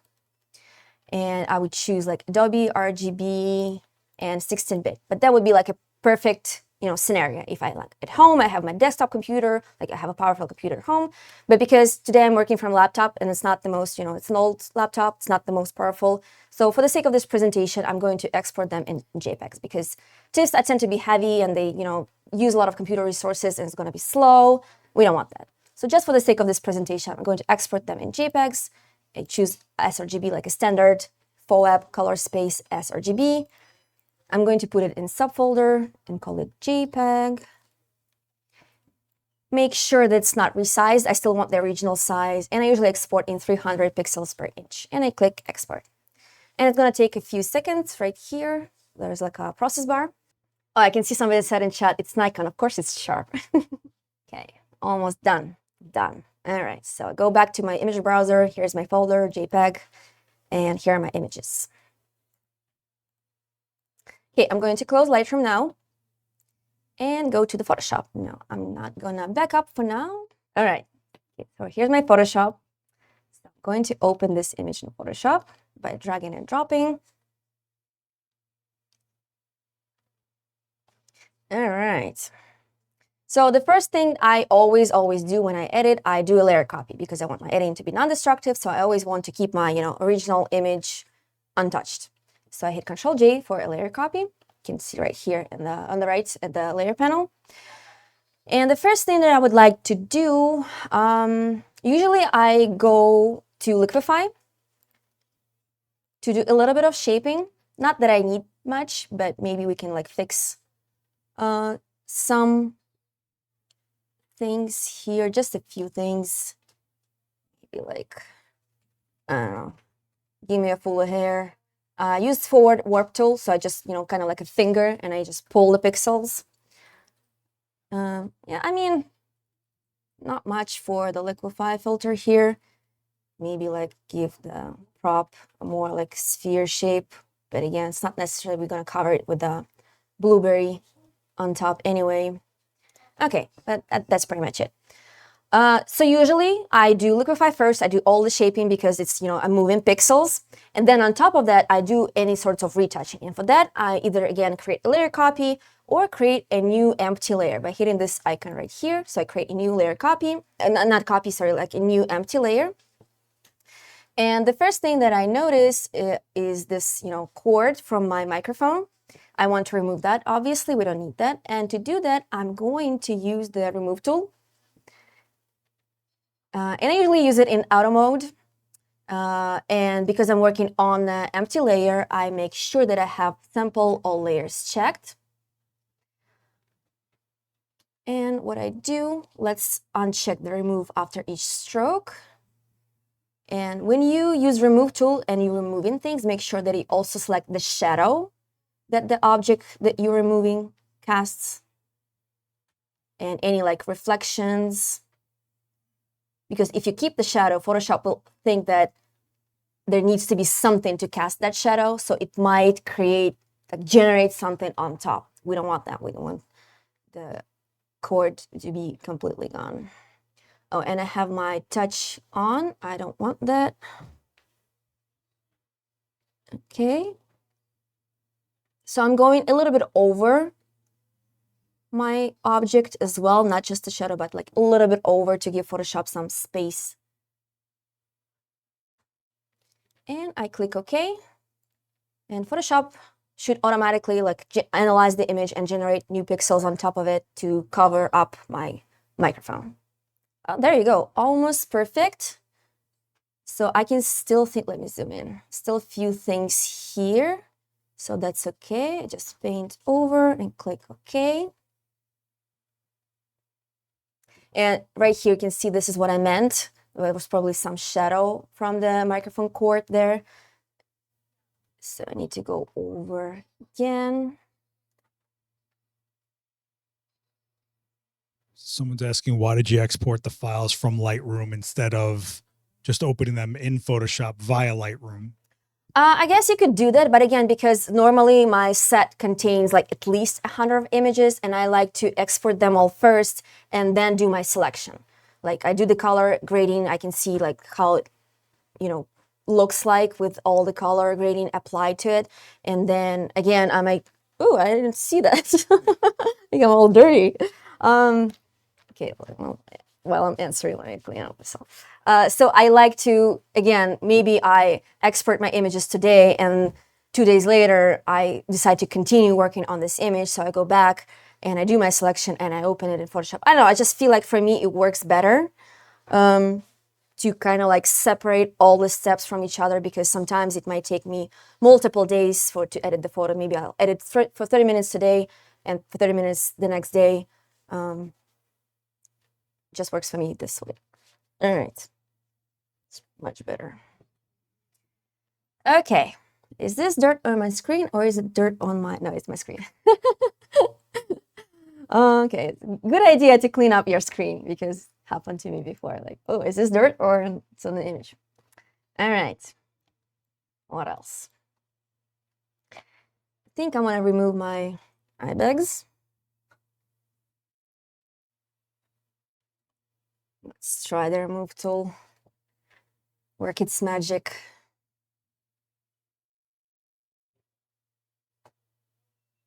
Ooh, I like it. It's incredible. I hate it and I like it.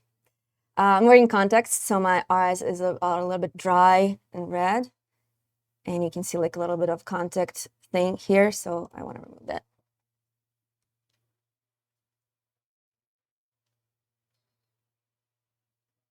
Again, I'm not going to spend too much time, because usually it might take me, an hour to do just retouching part, because I really like to be like very annoying and 200 zoom crop and do every single pore and every single like flyaway hair. We're not going to do it today, but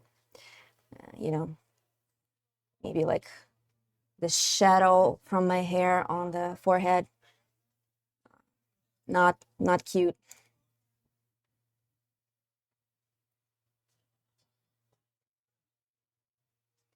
And I kind of hate my smile lines, but I'm not going to remove them completely, because that's going to look unnatural. I just want to soften them. But what I do, I'm going to remove them completely first, or at least, let Photoshop do that for me, and then erase back some of that.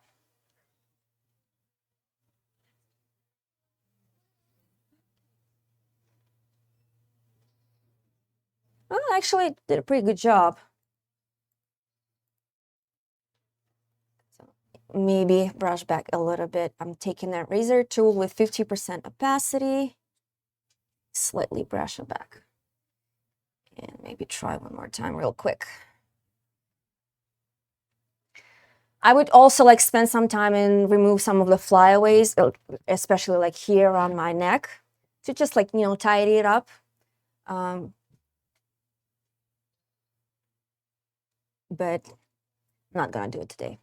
We're here for the transformation, not the retouching part. Okay, I think it looks good. So now let's do the blueberry part. It's always a good idea to save in the middle of your process. save it in the PSD.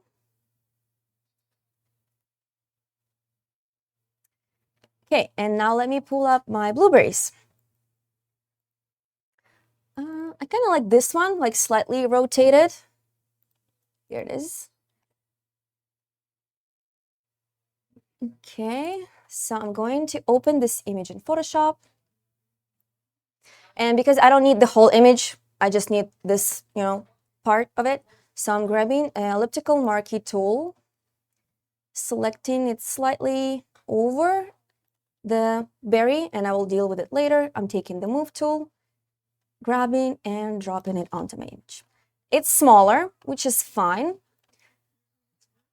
I'm clicking Control T for free transformation. You know what, before that, I want to be able to see both the blueberry, actual blueberry, and the prop to see where I should position exactly the blueberry, shape over shape. So to do that, I'm going to reduce the opacity of the layer. Now I can see kind of like both what's going in the background and my layer. Control T for free transformation. And now I can just scale it up.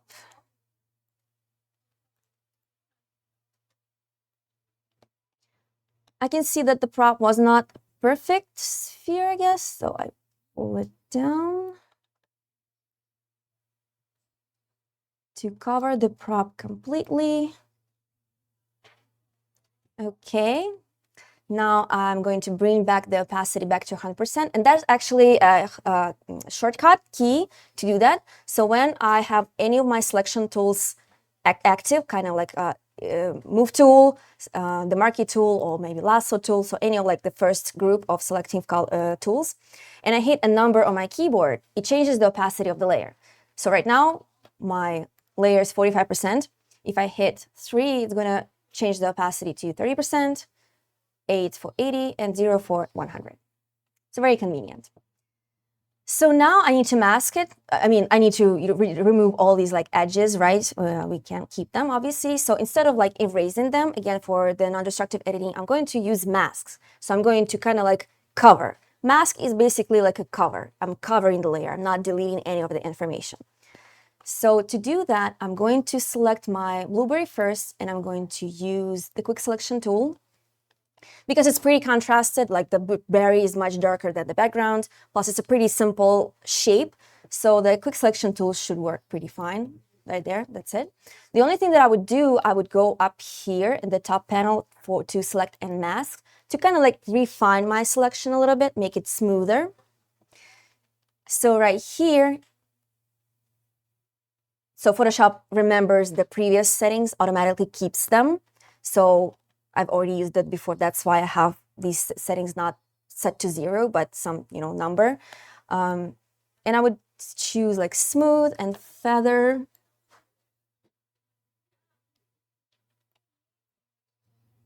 To kind of like smooth the shape, and click OK. And now I'm going to apply a mask by hitting this little icon right here. And Photoshop will apply a mask based on my selection. So here's the alt click, here's my mask. And now, of course, I need to, bring back my fingers to create the realistic effect. But instead of working on this mask, because I want to keep the sphere just in case, because this sphere is what I'm going to keep for the berry. But I want 2 separate masks. I want one mask for the berry, for the blueberry, and another mask for, covering my fingers. To do that, I'm going to create a group. Here's a group. I'm going to put this layer into the group, and I'm going to click on the group and apply a mask to the group. Grab a brush with black color. And again, quick little tip, when you want to change the opacity of the tool, like brush, clone stamp, what else, like bucket tool, and you hit a number on the keyboard, it's going to change the opacity of your tool, not the layer. So I have my brush tool selected, and I hit 0, and it changes the opacity to 100%. And now I can work separately. I can mask my fingers without touching the mask of the blueberry. I hope it makes sense.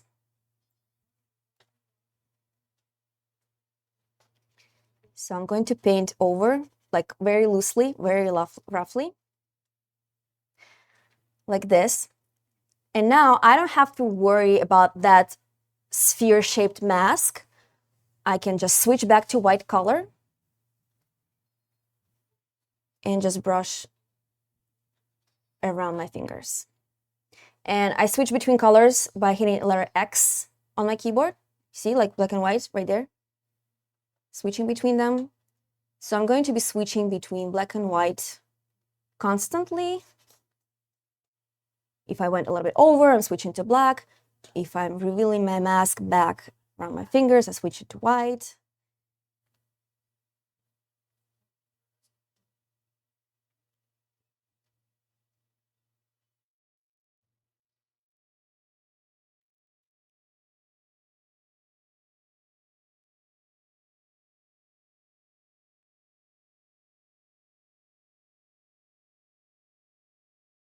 All right, I think looks good. Okay, now what I need to do, I turn off the group to see my prop. And now on my prop, I can see that because I was holding it, my hand kind of like created this deep dark shadow between the hand and the prop. And that's telling me that the same thing needs to be happening right here on my blueberry. But because there was no hand on the actual blueberry, I need to create that shadow, right? And now to do that, I'm going to create a curves adjustment layer right here down in layer panel. Go here and I create curves adjustment. And I'm going to pull the RGB curve down to darken. But as you can see now, this curves adjustment is applied on the whole image because it's on top of everything. So it applies on every layer underneath the curves, right? But I want this curves to be only applied to my blueberry layer. Let me name it blueberry for convenience. Blueberry. I hope I spelled it right. Okay, so now you can see the blueberry layer. And to do that, I'm going to click on my curves again, and I'm going to create a clipping mask by hitting this little icon down here in the properties panel. So now my curves layer are clipped to my blueberries layer, and it only affects the blueberries layer. So now when I change the curve, you can see how it only applies to the blueberry layer. So I pull it down, I darken it, right? But I want only tiny section right here on the arm, right? So I hit Control I to invert the mask from white to black, completely like covering the layer, grabbing my brush with white color and revealing it right here.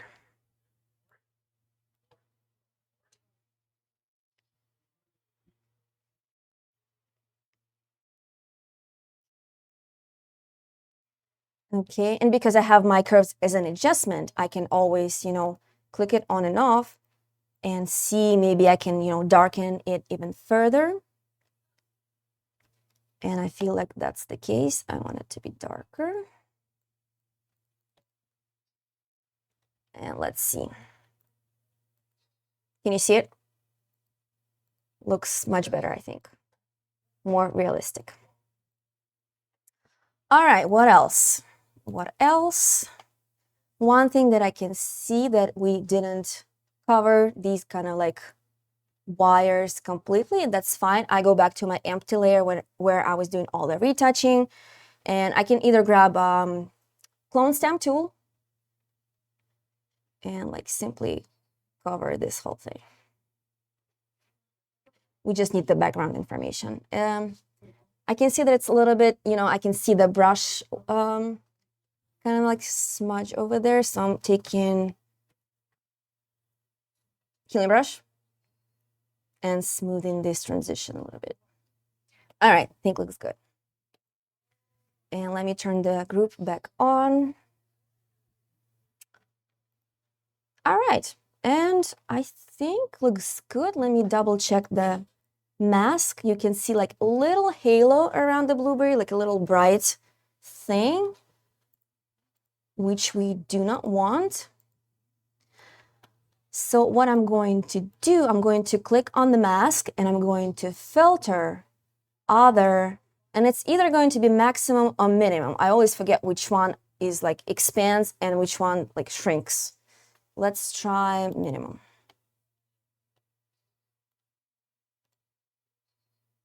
Yeah, you see how it like shrinked my mask a little bit. but of course not this far. So maybe like 2-3 pixel radius. Let's see, maybe 5. Yeah, I think 5 looks good. Okay, can you see right there the difference? Let me go back in history. There you go. So before and after. And that's pretty much it. We got the blueberry. I think it looks pretty realistic. Maybe I would do a little bit of retouching on the blueberry. So here's my blueberry, right? And I'm going to create an empty layer on top. And again, I want it to be clipped to my blueberry just in case I don't go over. So to clip the empty layer, because we don't have a properties panel for an empty layer, I hold Alt or Option key on Mac. And if I move my cursor between the layers, you can see a little arrow icon with a square. I click, and now my empty layer is clipped to the blueberry. And now I can do, like remove these scratches or something to make it even more like perfect and smooth. Not necessary, but I found that doing this, like clean up props in the background, really helps to make you like polish your image, give it like more polished and professional look.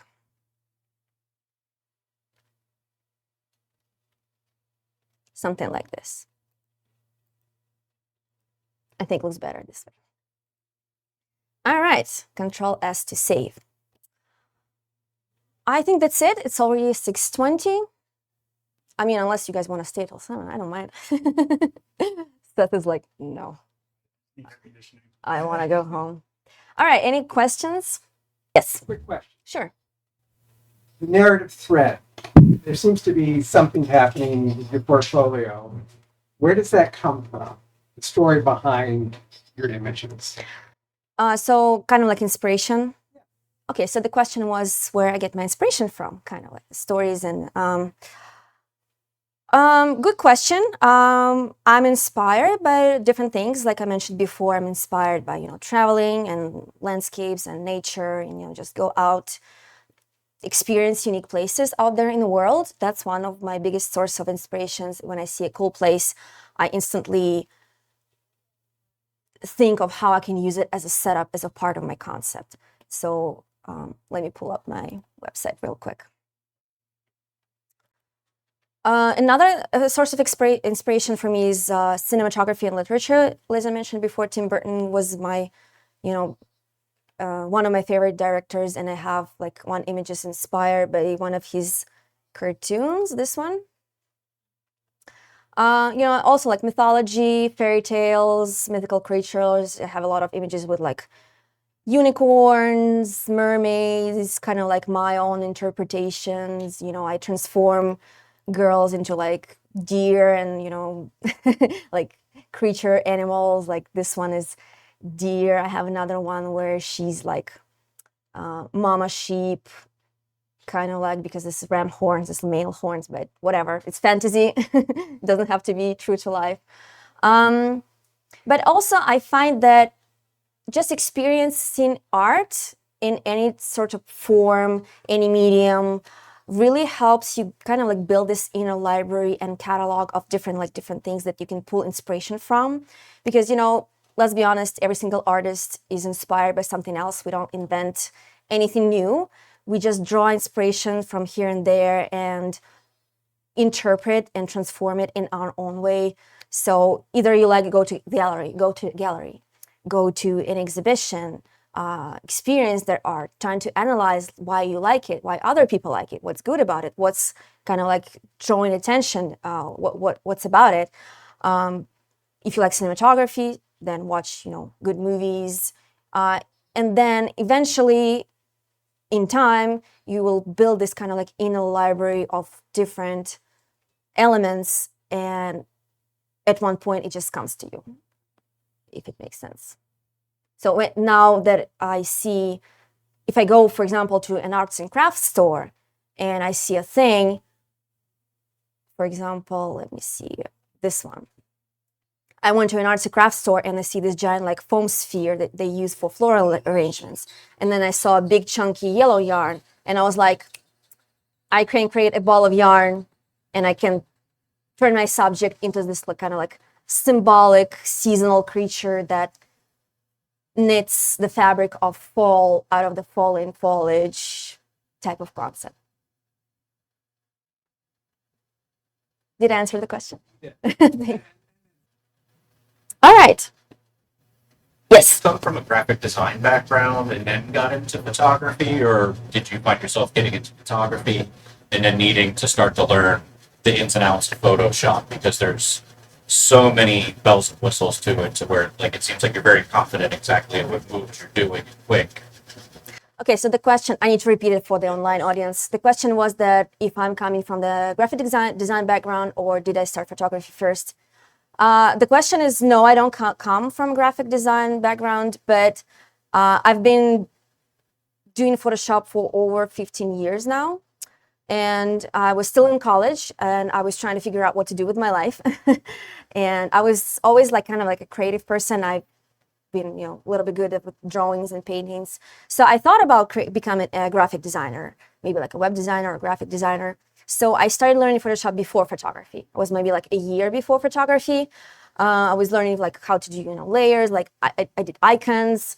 Then I got my first pen tablet, like this really small one, and I tried to like do digital paintings on that. But then I discovered photography, and because I never went to an art school, I don't really have even like an art or photography education. I'm a self-taught, and because I've never went to an art school, I never learned how to draw properly or to paint. I can copy if I look at the image and I can copy it onto the paper. But that's pretty much it. So photography was kind of like an easy way for me to create images because, it's a click of a button and then you have an image. But then I've always wanted to create something beyond that. I wanted to, explore different techniques. And then I thought, maybe I can use Photoshop to kind of like expand on that and introduce myself to compositing. All right. I think that's it. Thank you so much for coming. Yeah.